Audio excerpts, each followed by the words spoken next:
Just want to start by acknowledging that the government shutdown is now officially done. Yes.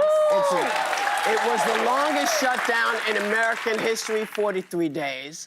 So to all the government employees who were negatively affected by the shutdown, welcome back, y'all. Yeah. Welcome back. And yesterday, the White House summoned Republican Congresswoman Lauren Boebert to an emergency meeting in the Situation Room to discuss the upcoming House vote to release the Jeffrey Epstein file. Now, some are speculating that Boebert was being pressured to vote along party lines, which she later denied. And speaking of denials, here's the White House press secretary, Caroline Leavitt, weighing in. Take a look. These emails prove absolutely nothing other than the fact that President Trump did nothing wrong. This administration has done more with respect to transparency when it comes to Jeffrey Epstein than any administration ever. It just shows how this is truly a manufactured hoax by the Democrat Party. Why are White House officials then meeting with Representative Boebert in an effort to try and get her to not sign this petition calling for the release of the files? Doesn't it show transparency that members of the Trump administration are willing to brief members of Congress whenever they please? Doesn't that show our level of transparency? No.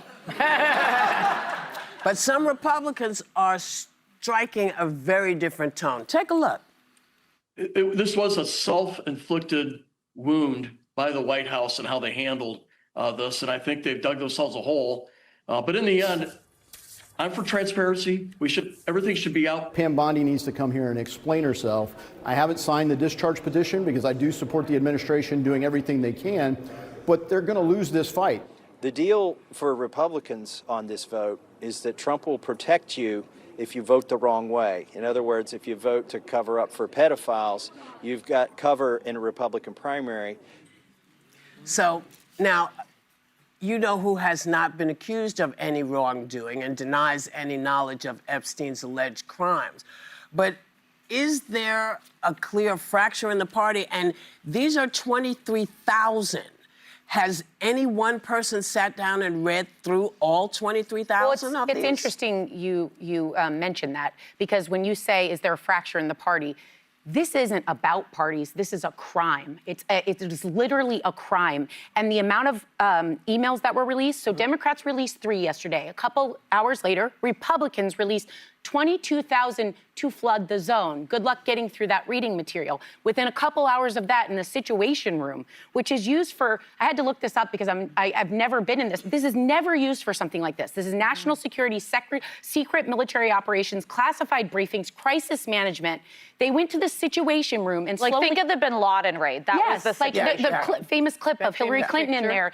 That is what happens in that particular room. They called them into there and then proceeded to bring a couple Republicans that were going to vote to release the files.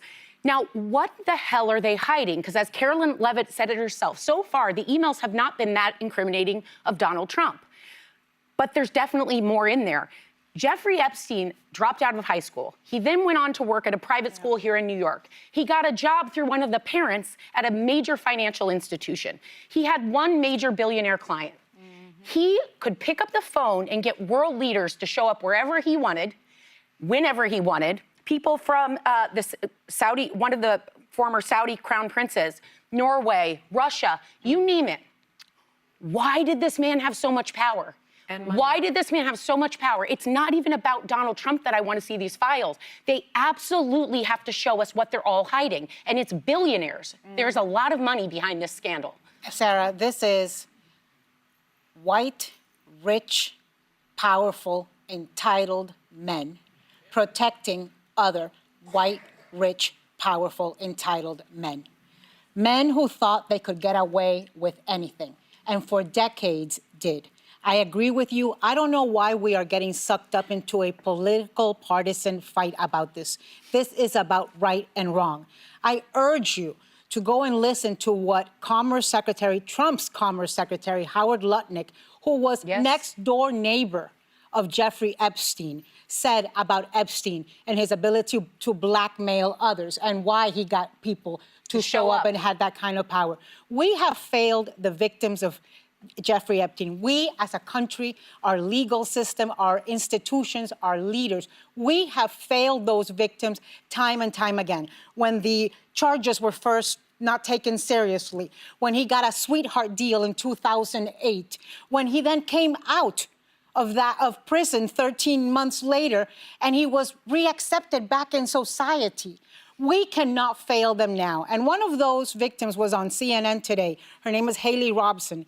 And she said, the only way that we are going to make the waves and make this possible is if the collective comes together, because there are power in numbers. We cannot fail them again. Anybody who votes against releasing these files, that's going to be a stain in your personal character for the rest of your life. Look at what happened to Alex Acosta, who gave Epstein the sweetheart deal in 2008. He's paying the consequences. Look at what's happening to Larry Summers, who was Bill Clinton's Secretary of the Treasury. There are emails that have come out between Epstein and Larry Summers, a Democrat. Who cares? Who cares? A rich, powerful man. And he was interacting with Epstein, asking him for relationship advice in 2019, just a few months before Epstein was put back in jail and died by suicide. So stop putting your partisan hats on, put your moral compass and your human hat on. Yeah. Well, we're going to take a break because we're going to talk about this some more. And one of the things I wanted to do for my birthday was to highlight ways that we can all give back, things that we can do. So throughout the show, I'm going to be telling you about some of my favorite charitable organizations. The first one is called Heifer Project International. They support small farms in 19 countries around the world to address hunger and poverty in their communities. They help farmers earn more income. They generate economic opportunities for rural women and youth and indigenous populations. Also, we've been talking about the nearly 42 million Americans that rely on SNAP benefits to feed their families. I want everyone to know that you can do something to help by donating to a food bank. There are food banks all across this country that are taking donations, and we put lists of them, of some of them, on our website. So go there to find out what you can do, because really, if we don't help each other, we're not doing what we're supposed to be doing. If you're a Christian, you know what you're supposed to be doing. If you're an atheist, you know what you're supposed to be doing. It doesn't matter. You still have to help your neighbor. That's how we roll in America. We help our neighbors. Listen, there was so much to unpack from this. I wasn't even sure where to begin. But one thing that stood out to me is how the White House has handled this Epstein saga from day one. If you're somebody who is skeptical of Donald Trump's involvement, you think that he was in some way aligned with him, they're denying that he is, so their action should match that. And it feels like every action he takes makes them look more guilty. So you raise them going to the Situation Room. That's unheard of. The only time I've been in the Situation Room is for national security matters during the coronavirus response. Yeah. And the reason that they were there is because there have been 4 Republicans who have held firm with outside pressure to release these Epstein files. And I want to shout them out: Thomas Massie, Marjorie Taylor Greene, Lauren Boebert, and Nancy Mace. I don't agree with them on everything, but they have been firm on this despite the pressure to take their names off the petition. And I actually believe that when this comes to the floor for a vote, more Republicans will ultimately vote for it, because this is going to follow them in the midterms, and it's going to follow their conscience. This may not impugn Donald Trump. It very well may not, but this is about right and wrong for the victims and for the women. If there's nothing to hide, release it all, max transparency, as the White House said. Now's your time to put your money where your mouth is. Well, that's where my position is, because when you do read the emails, I've been reading through the emails. They're disgusting, Sonia. They're gross. They're gross, they're disgusting. But the central issue that did come up for me is the claim against Trump that he knew what had been going on in Epstein's world. He has always denied it, but in one of the emails, Epstein says, of course he knew. He knew the girls were around because he asked Ghislaine to stop.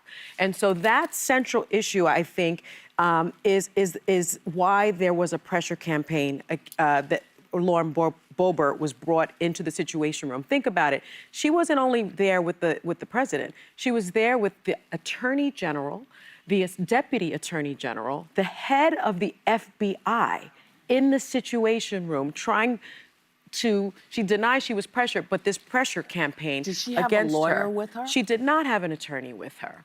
And so it also begs the question, even if it passes the House, it then goes to the Senate. Even if it passes the Senate, it then must go to Donald Trump's desk. He has the authority to veto it. If he vetoes it, is he protecting himself?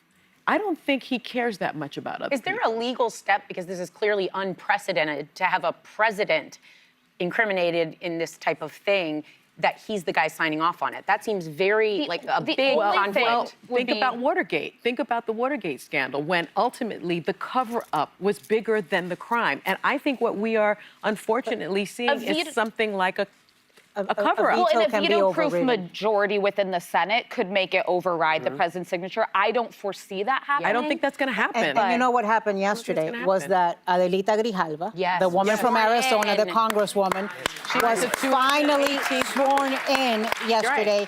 And she had in the gallery with her victims of Epstein, Yes. was Yes. flanked by them. And the first act she took was to go and sign the discharge petition, giving it the required signatures. Yes. And Mike Johnson now says that he's putting He's it going up to do for it a on vote next Wednesday, week. and he had more time. He could have stretched it out, but he's not. And so that, do you think that We'll see. indicates maybe the Republicans will vote? I think that more Republicans in the House will vote for it. I think if the Senate takes it up, that it will pass the Senate, so it will go Okay. to the president's desk. So, and Oh, I'm sorry, Trump was not in the Situation Room, just the Attorney General, And the FBI. the Deputy Okay. Attorney General, Okay. and the head of Point the FBI. still tracks. Okay, but before we go, I do want to tell you about another really wonderful organization called God's Love We Deliver.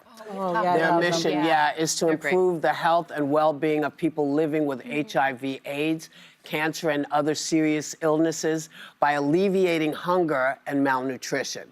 They prepare and deliver nutritious, high-quality meals to people who are unable to provide or prepare meals for themselves. Go to our website for more information. And, you know, they love when they get volunteers. So if you all ever think, I would like to help folks deliver to people in need, this is a great organization to become part of. We'll be right back.